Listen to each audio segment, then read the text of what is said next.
Hello, I am Bestie, and welcome to the One Piece podcast.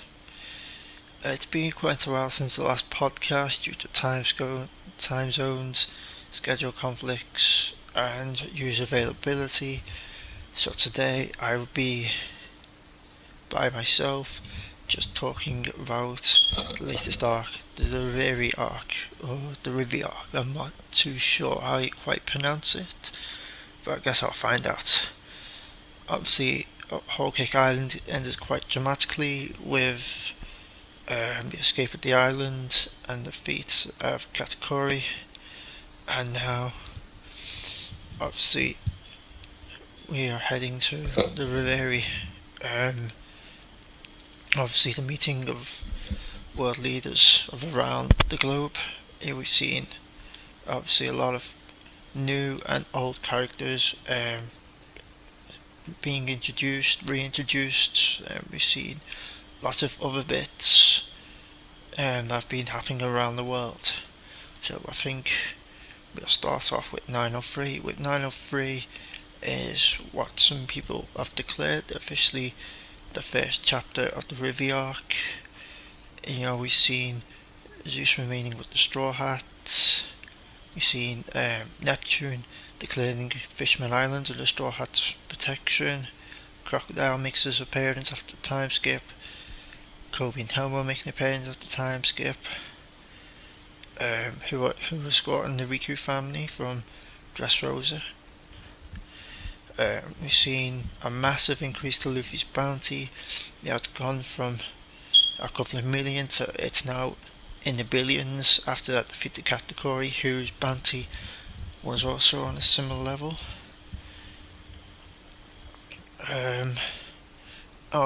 According to the World Economic Journal, World Economic Journal.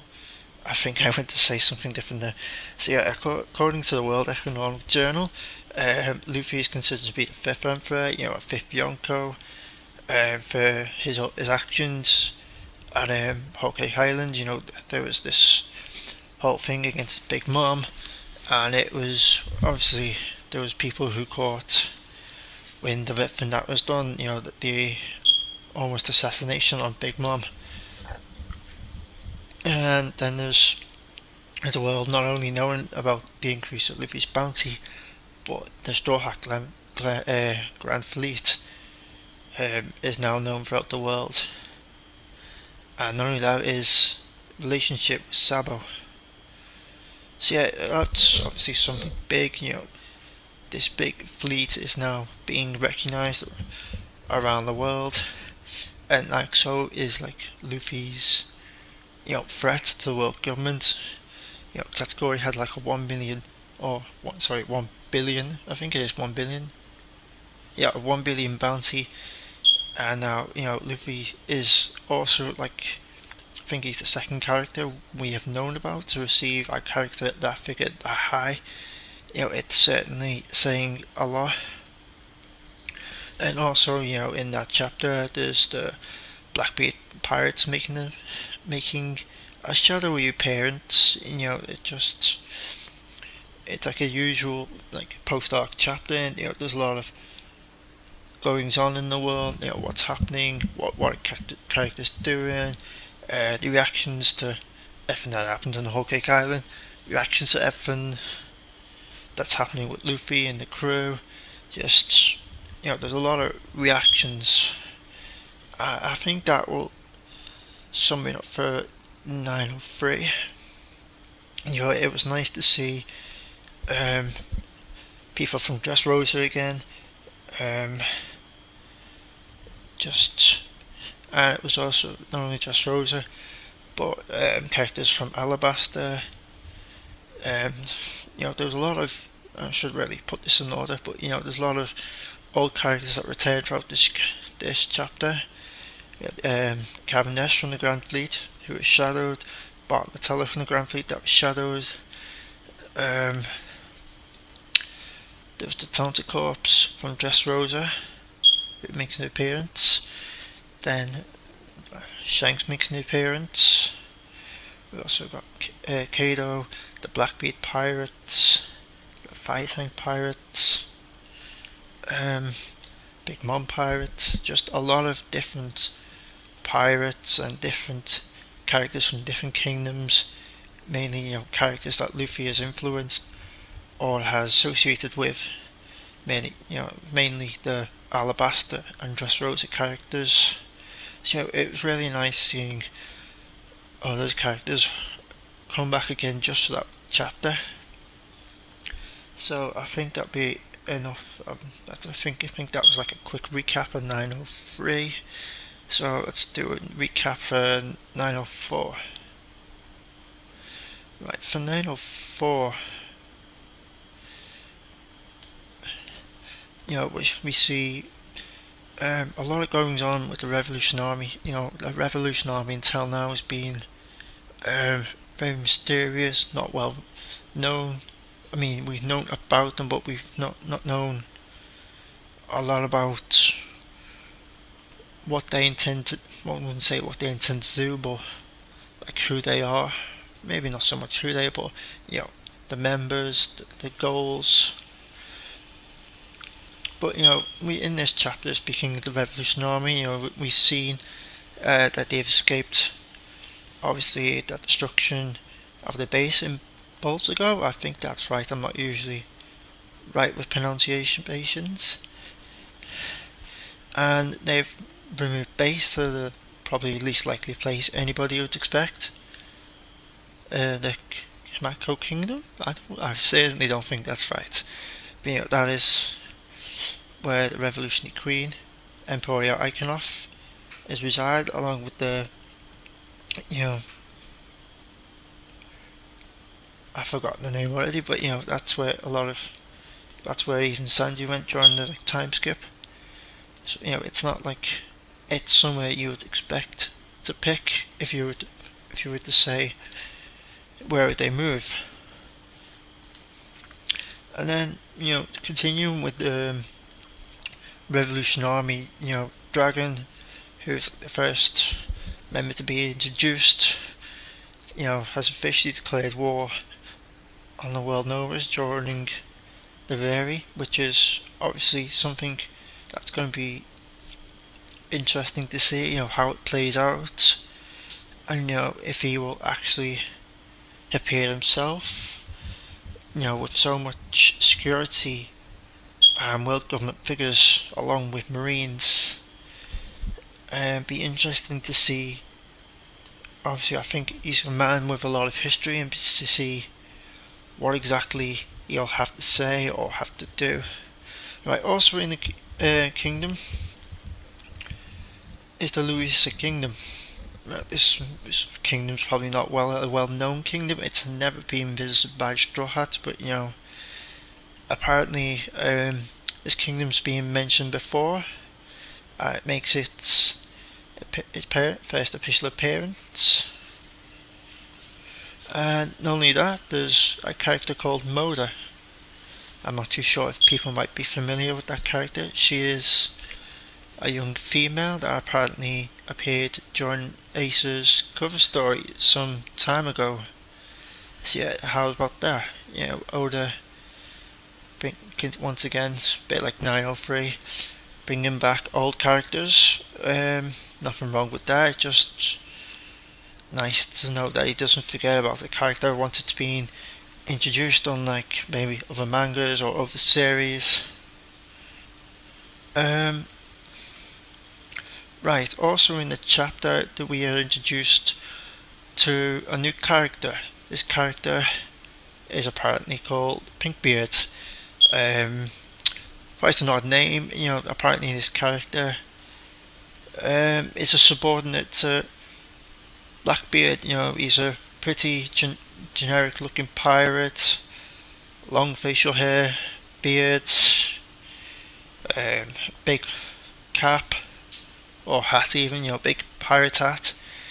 But it'll be interesting to see what becomes of this. Right, moving on.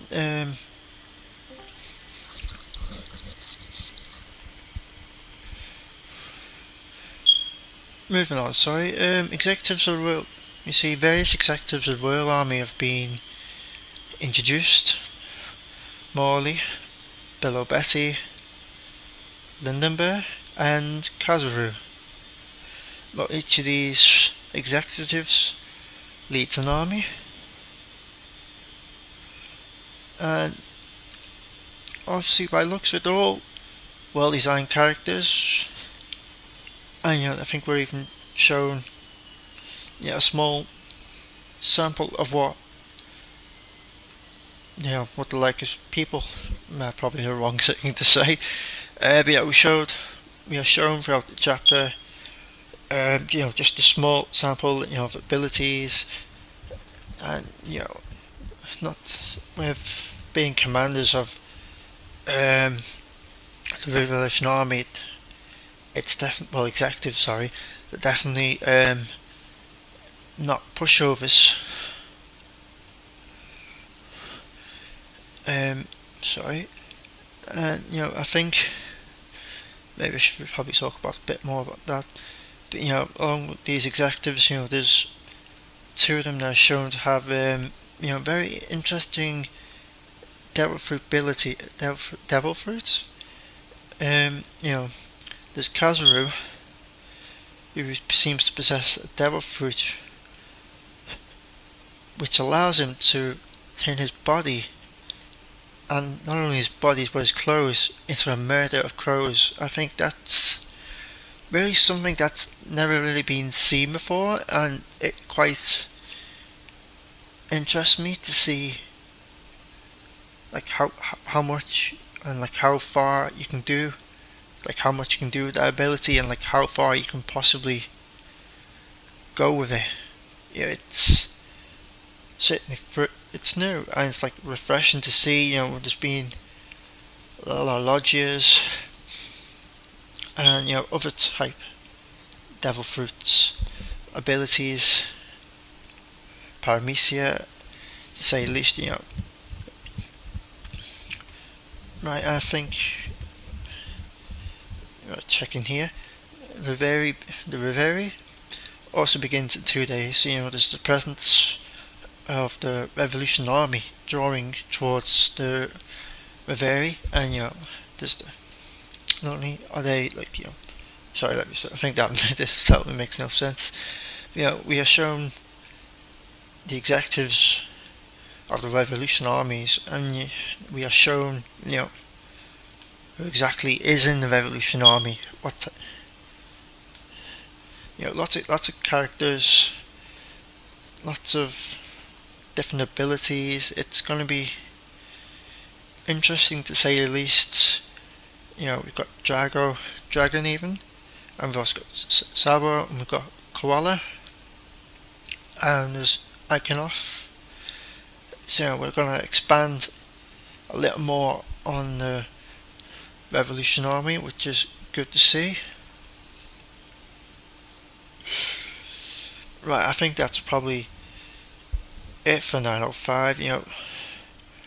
It's a nice, good chapter. We're shown a bit more about the Revolution Army and just how much of a threat the Revolution Army can possibly be to the world government if Dragon really is intending to declare war on the world nobles at the Reverie.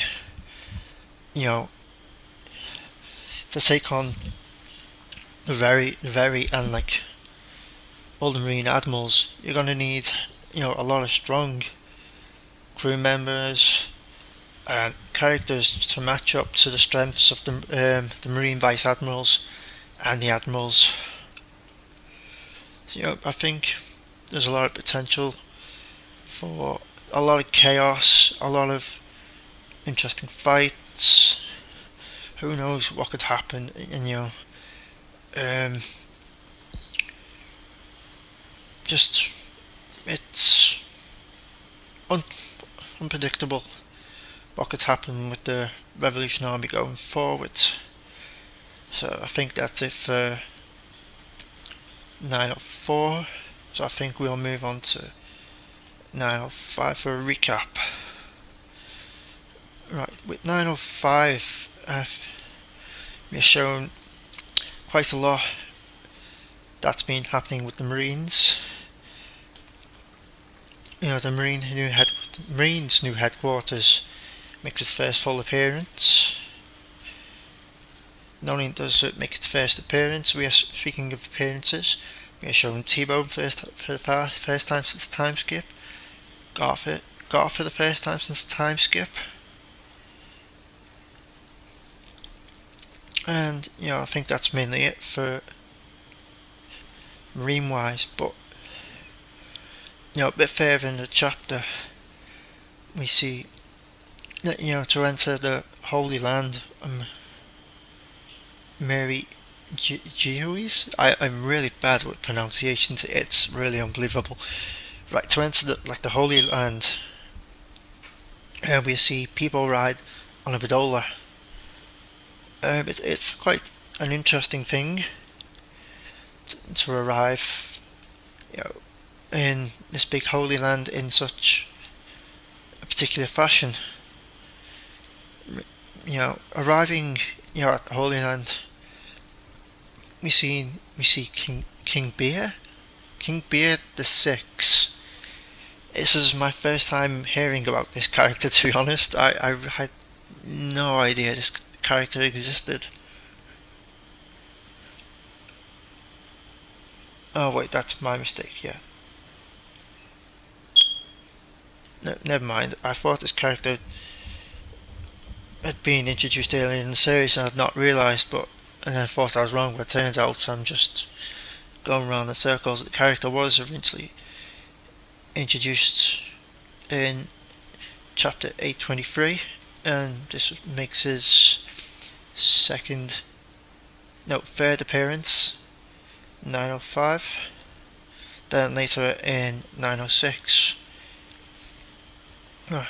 Unless I'm mistaken, I think isn't this like one of the first characters to have like a drink as a name? I could be wrong. I could be very wrong. I'm not really the greatest when it comes to name with such minor characters. Right, so getting back to chapter 905, I was mentioned that we've seen a lot of royal characters arrive at the Holy Land. There's King Beer the Sixth and Metro, a princess. So Princess Metro from the Roshawan Kingdom. Next up we have Hamburger from the Bollywood Kingdom, Queen Molarum from the Tangerine Kingdom, King Tacos. Is that tacos like in the food? I think so. From the Shishano Kingdom. Then of course there's the Neptune family from the Bayou Kingdom, Fishman Island. We've seen that it was eventually, no, I should say, sorry, starting that last sentence again. We've seen for a while that the fishermen have been wanting to come to the surface, and this probably marks the first time they come to the surface in such time. It should also be noticed this is only the second time their kingdom has ever attended a Reverie since becoming a nation of the world government. So not only is this a big deal for this current Reverie, it's also a very big deal for their kingdom. Lastly we have Steri from the Goa Kingdom. If you remember right, Steri was the adopted stepbrother of Sabo.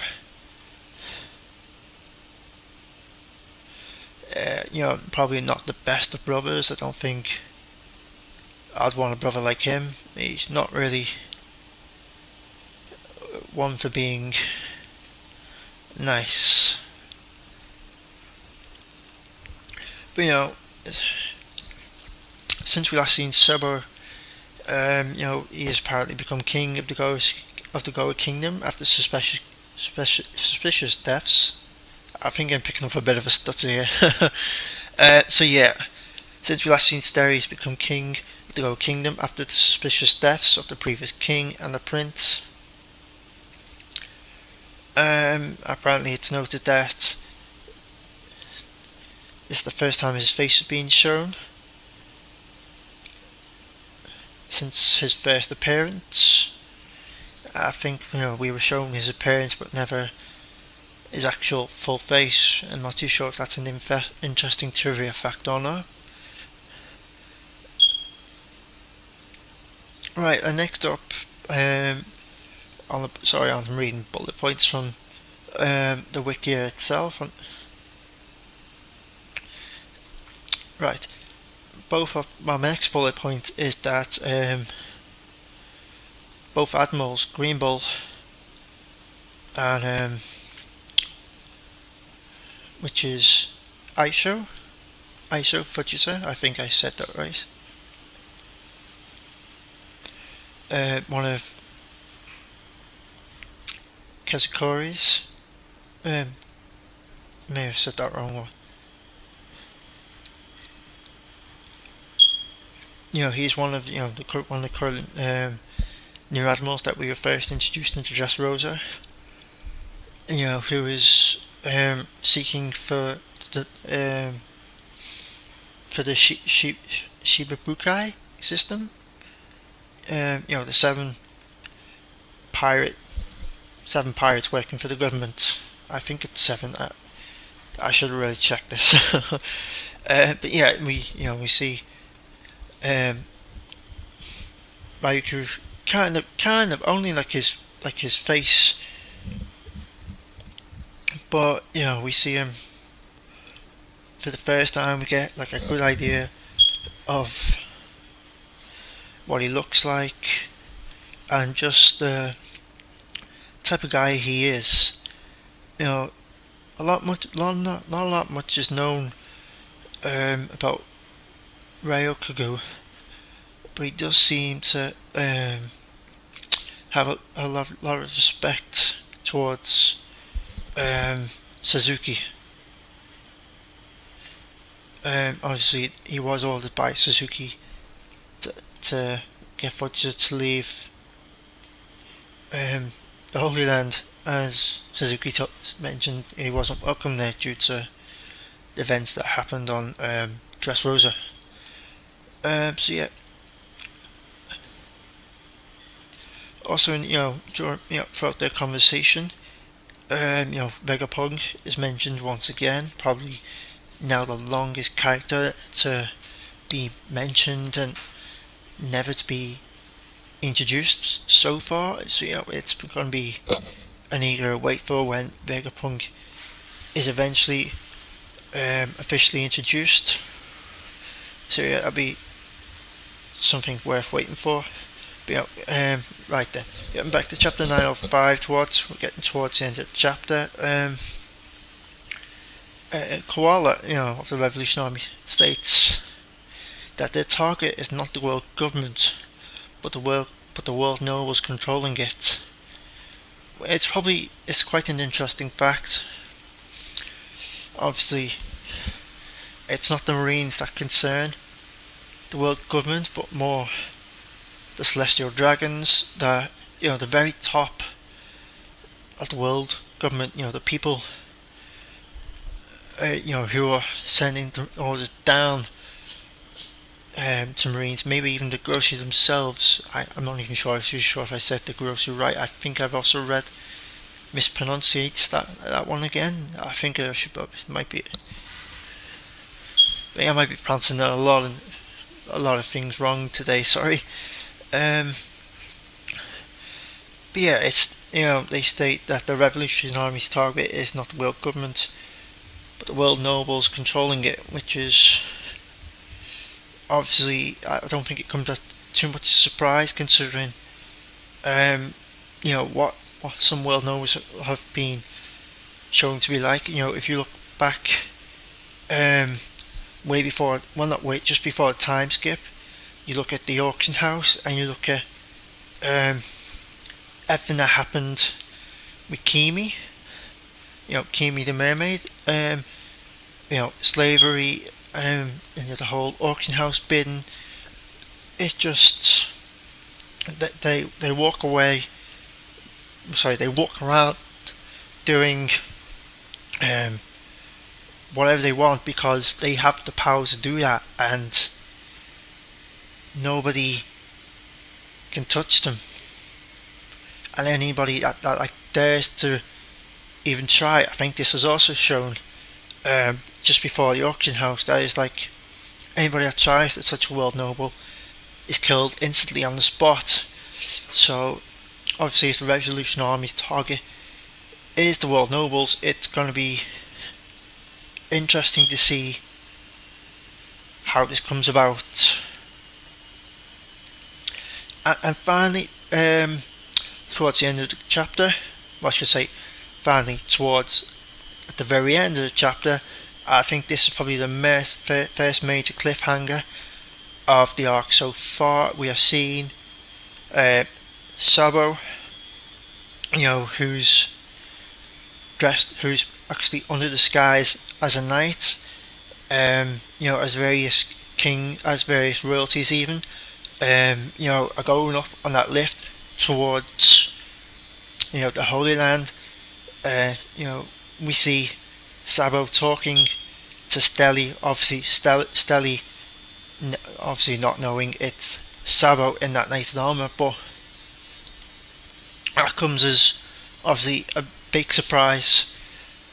I think it's since obviously the commanders of the Revolution armies have been introduced.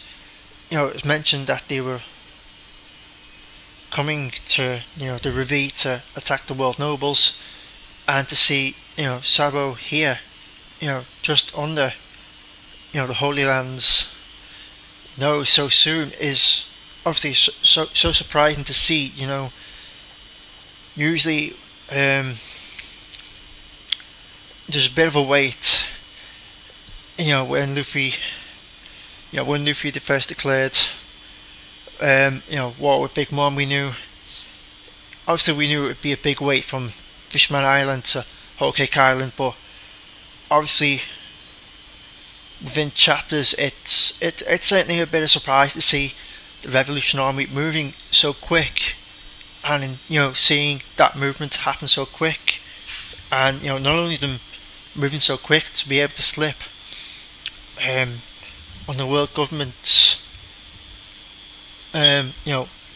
borders, and so soon without them realising, is also a surprise. It's something I didn't see coming. I don't think a lot of people expected to see that. Right, I think that should probably cover it for 905, so I'm going to move on to 906. Right, 906. Right, for 906, we are in the cover story. We are, maybe I'm wrong. Sorry. We are. Let me start again. Starting again. For 906, we are introduced to Columbus for the first time. So yeah, we are. I wouldn't say I'm not too sure if I'd say it's a big deal, but it kind of happened. Probably not the biggest thing that happened during the chapter, because I think this is also another chapter where there's a lot going on. With the royalty that's attending this Holy Land, everything that's happening around it. Just a lot of characters, a lot of goings on. There's a lot to take in. Right. So, as the chapter opens up, we see, obviously, we're introduced to the Holy Land. I think introduced to the Holy Land. We're seeing just kind of like how holy this land actually is. It really is a sight to behold. It's a big place. With like a lot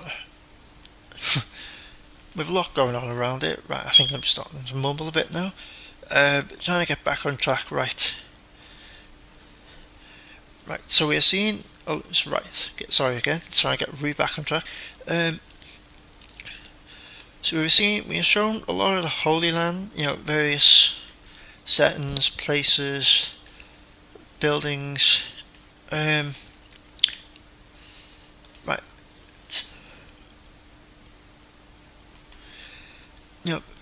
As the royals, the royals now arrive at at the very top of the Holy Land. They're now like off the elevator. They're actually on the Holy Land. They're shown to use a travelator to travel to the main entrance of the castle. Well, the royals, so I guess you can't really you expect a royal to walk. Obviously, I think as I once seen somebody mention, for such technology that the world has, it's a bit of a surprise to see something very basic such as a travelator being used. And then obviously in the next few pages, there comes the twist. It's actually revealed that there's more to this travelator than meets the eye. Right underneath like this Holy Land that these royals are walking upon, right underneath is slaves.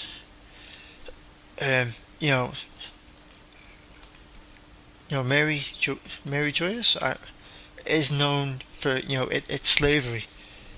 Tiger Fisher, Boa Hancock. This is not like a new thing, but I suppose it shouldn't become as a surprise. But at the same time, it does. I think it shows just how despicable these world nobles really are. Just like how little they really care, for just anybody other than themselves. Continue on with the chapter.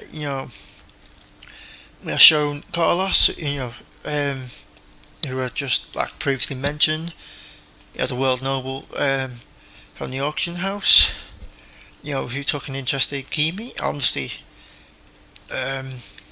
coming back to that now, it should be no surprise to see, he's in his house. He's got binoculars out, and what's the first thing he sees? He sees Shirahashi. Obviously, Shirahashi's huge, and she's not to be missed, but it should come as no surprise that if he had interest in a mermaid of average size in Kimi, that he has so much interest in Shirahashi now that he's expressed an interest in her. So obviously that's concerning. It just obviously it doesn't blend well for the royal family. It doesn't blend well for the event. It doesn't blend well for future things that could possibly play out during this Reverie. So,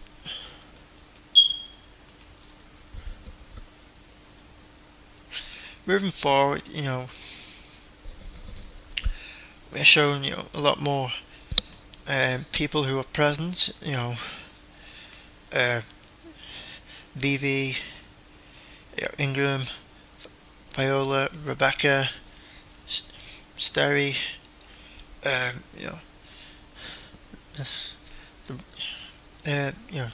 Raigu Kingdom Royal Family, Neptune, Shirahashi, then there's Wapple, then we've got Dalton, we've got the guy Beer.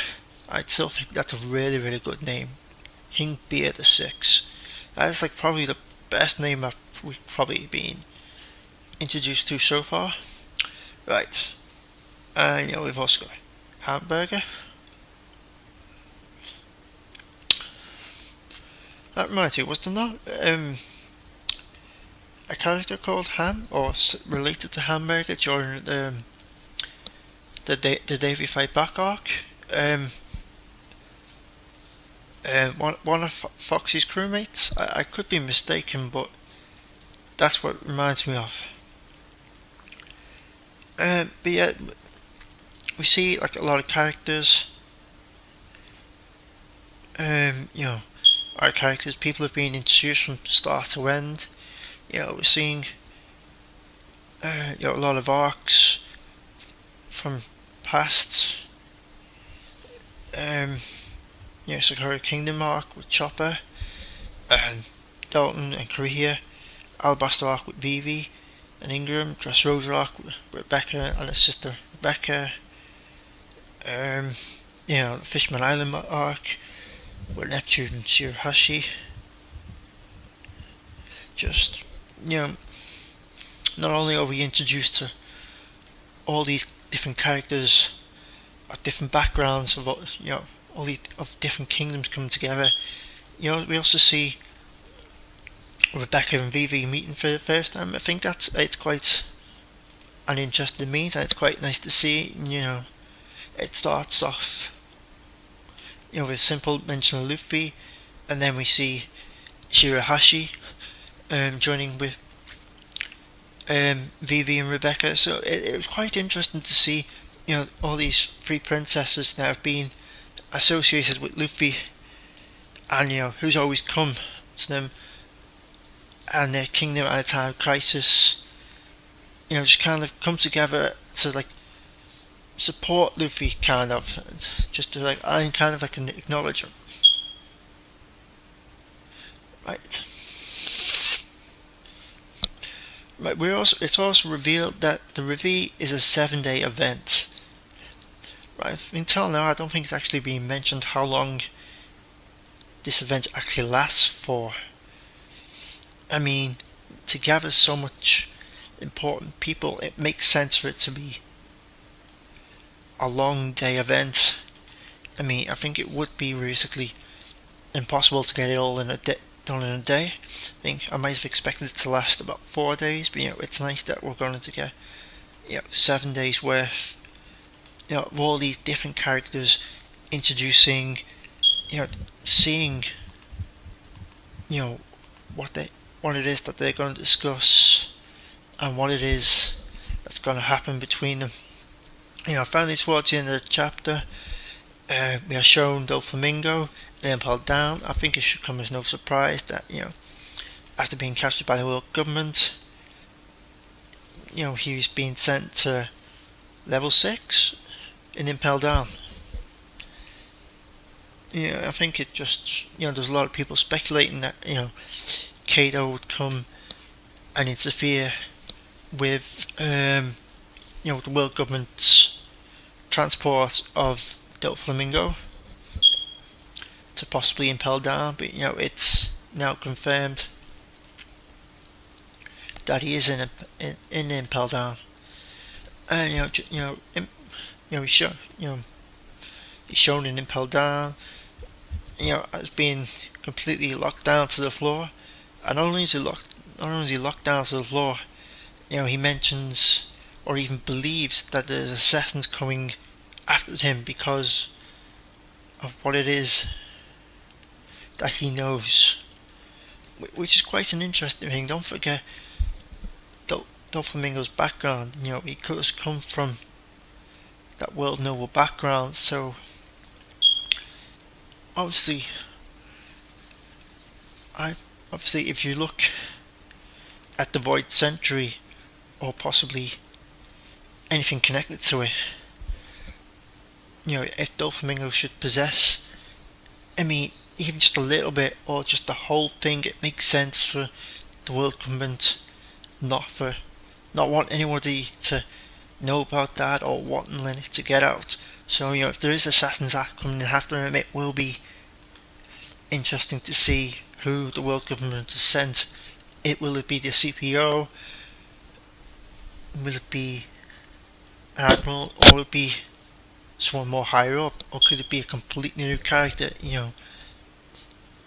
It doesn't make sense, Doflamingo to be pre-predicting himself, guessing something that seems unlikely to happen. Who knows what's going to happen. He's currently in a tight spot.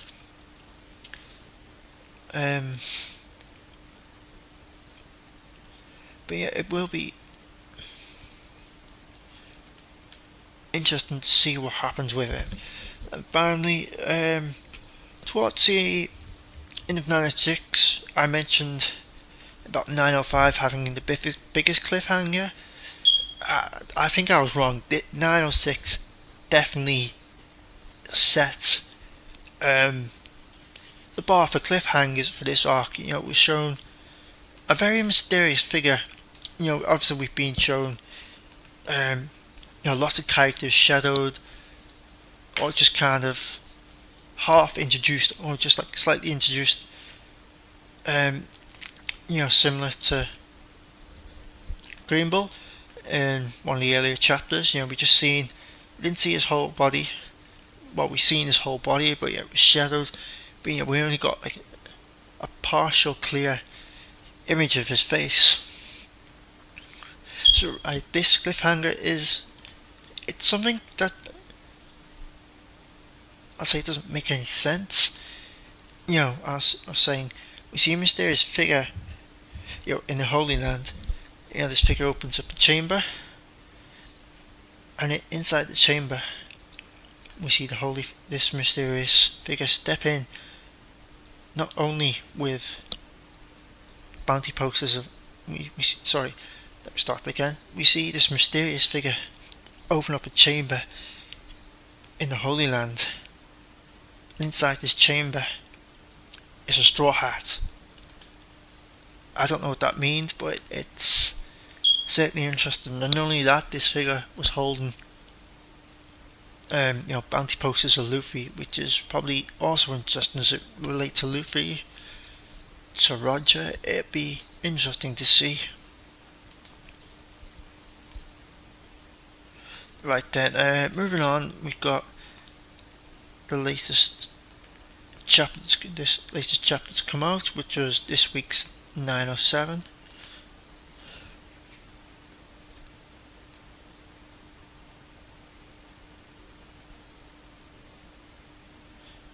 I really enjoyed this week's chapter. It was a good chapter.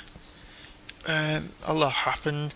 A lot of characters interacting, introduced.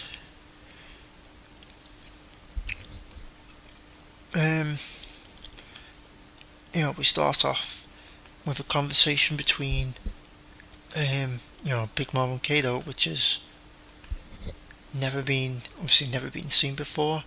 It's hinted that there's a previous working relationship there, which is something that's very interesting. It's always been a bit of a wonder for me, like what is like the relationship between Yonkos. We knew Whitebeard and Shanks were on the same page, not so much allies, but there was they weren't so much enemies. So if Big Mom and Kato become, if they manage to get on the same side, be interesting to see. We both seen them both talking about wanting to kill Luffy. Well, take Luffy out, wanting Luffy's head. There's a bit of competition going on between them to see who will actually get the Straw Hat Luffy.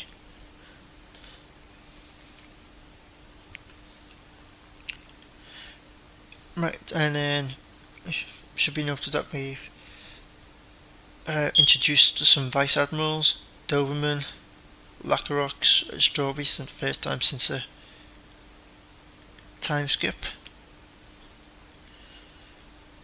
So we're currently it's probably nice to see them again. We're starting to see a lot more characters popping up since the time skip. And just a few pages later, we're seeing a bunch of characters. Well, not just a bunch of characters. A bunch of Marines.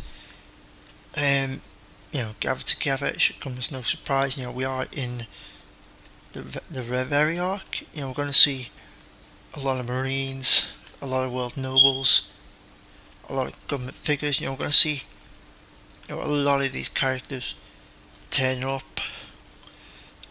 You know,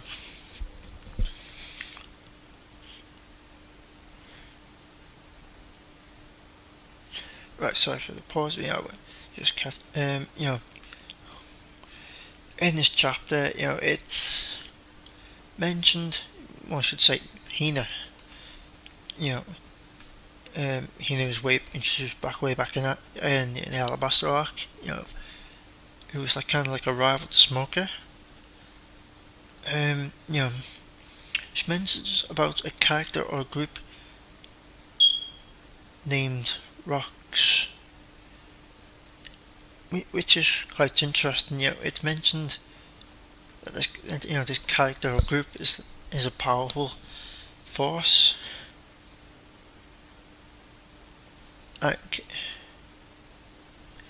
And the era of this this character or even force came before Roger, which is quite probably like an interesting fact, because obviously probably this is before probably peak Roger, because before I think Roger entered his peak. Not a lot was known about the age of piracy. Since the execution of Roger, it's only continued to grow. So it is quite interesting to see. Well, not only to see what one should say, interesting to learn more about. Not so much ancient history, but history that has been maybe like set up before other characters, what came before types of thing, if you get what I mean. Right, and continue on the chapter. Inside the Holy Land, we're introduced to the empty throne. This is a throne, not just like any throne. It's called the empty throne. This is like it's a very big throne, like a very pointy throne. Probably not the best way to describe it, but it's like see it with what appears to be two lions, as the arms of the chair, like with a big pointy back.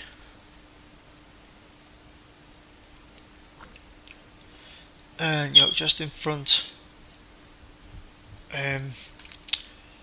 of the throne is 20 weapons, 20 swords, that represent the 20 kingdoms that founded the world government. So that's a bit of it's an interesting one to see. It's nice. I suppose it's nice just acknowledges those founding countries that they've not been forgot about the world government. It's told that nobody can sit on this throne, absolutely nobody. But Sherry, I should think it comes no surprise. Sherry is very interested in sitting on this throne.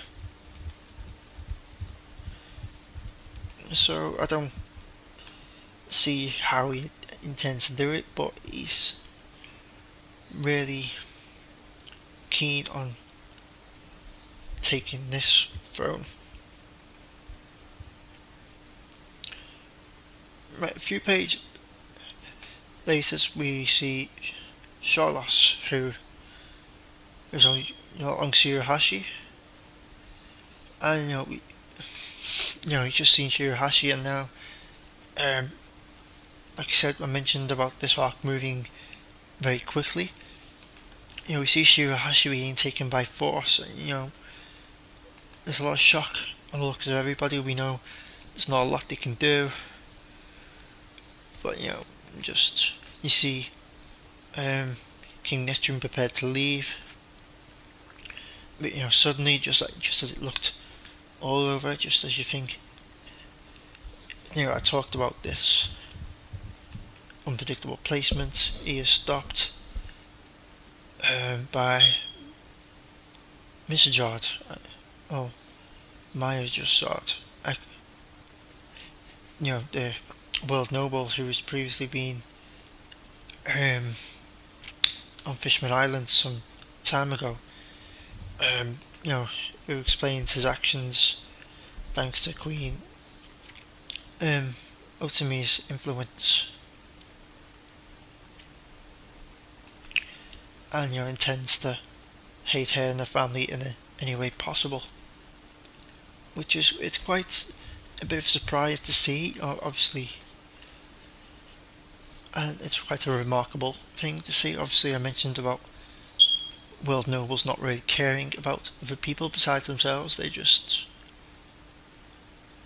want everything they want or see, regardless of the cost, of the consequences. Charlotte doesn't really care what measures it takes to take Shirohashi. If he wants her, he will take her, but it didn't seem likely as the chapter was being read that it looked like he'd be stopped. He was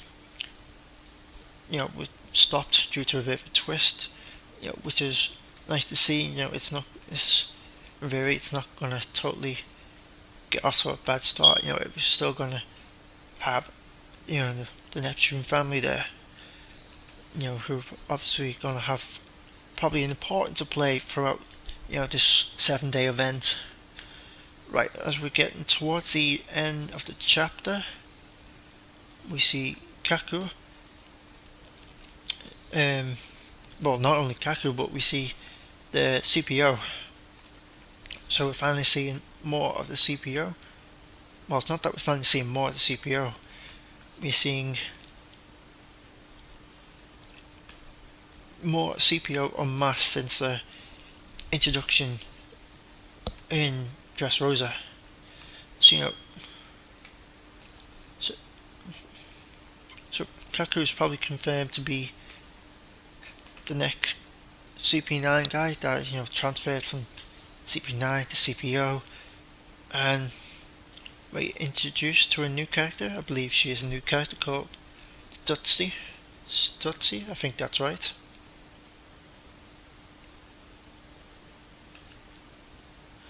No, actually looking at that appears to be wrong. Originally introduced in 860, chapter 860, way back on Whole Cake Island arc. She was present for the Tea Party. So yeah, it seems obviously CPO hold a lot of influence. They can be anywhere they want, go anywhere they want. That's kind of their nature. Finally, I think this is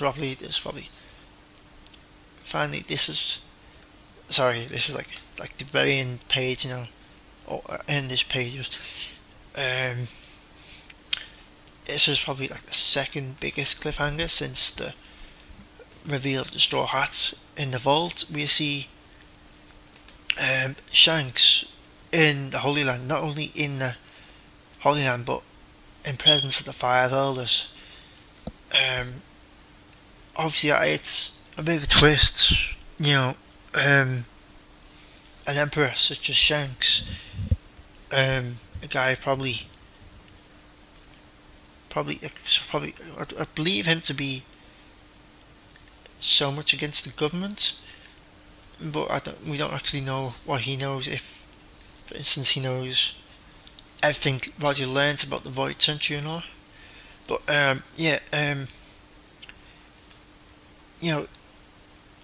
he just, Shanks is shown in person in front of the Five Elders, and he says he needs to speak about a certain pirate. That's very interesting. It's very concerning. Does this mean Roger? It seems a bit slim to talk about Roger.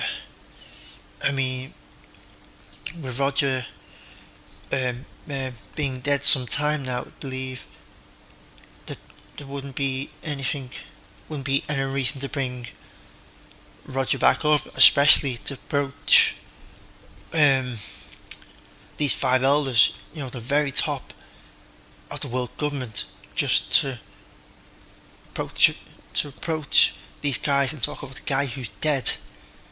But I'm also thinking that's either about Blackbeard or it's about Luffy.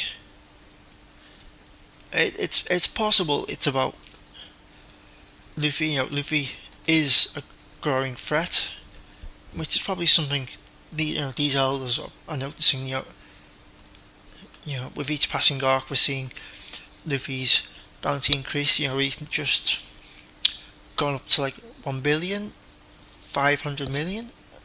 I think that's right, unless I've done it wrong. But yeah, it's just like everything that happened on Colic Island. The defeat of a 1 billion pirate. Not only is it a 1 billion pirate, but a commander of like the Big Mom Pirates and the Charlotte family, Katakuri. It's obviously a big deal for the Marines, but I also think it's Blackbeard. Blackbeard is a big deal, and he kind of has his own agenda. He has his own like shady agenda. He's out to just like cause so much chaos and just disrupt the world. That wouldn't surprise me if that Shanks has been like, almost watching Blackbeard from afar. I realise now that he's become so powerful now.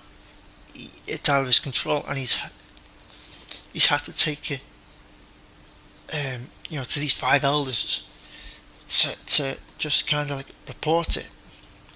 It's also interesting to wonder, what kind of relationship is between Shanks and the five elders. How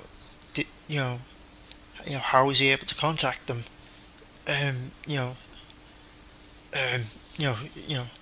How is he able to contact them? Is this his first time in the Holy Land?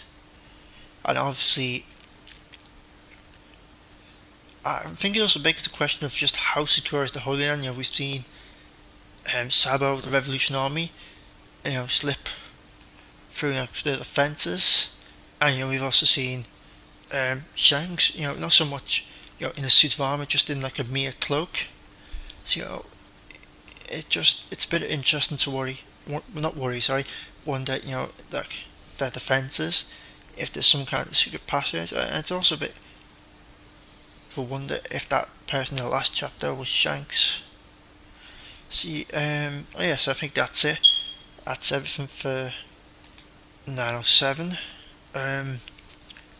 Thanks for listening.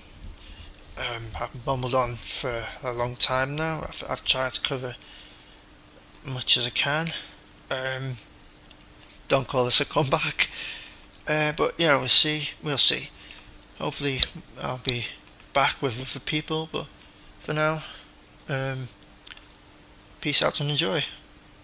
Thanks for listening. Hope this goes well.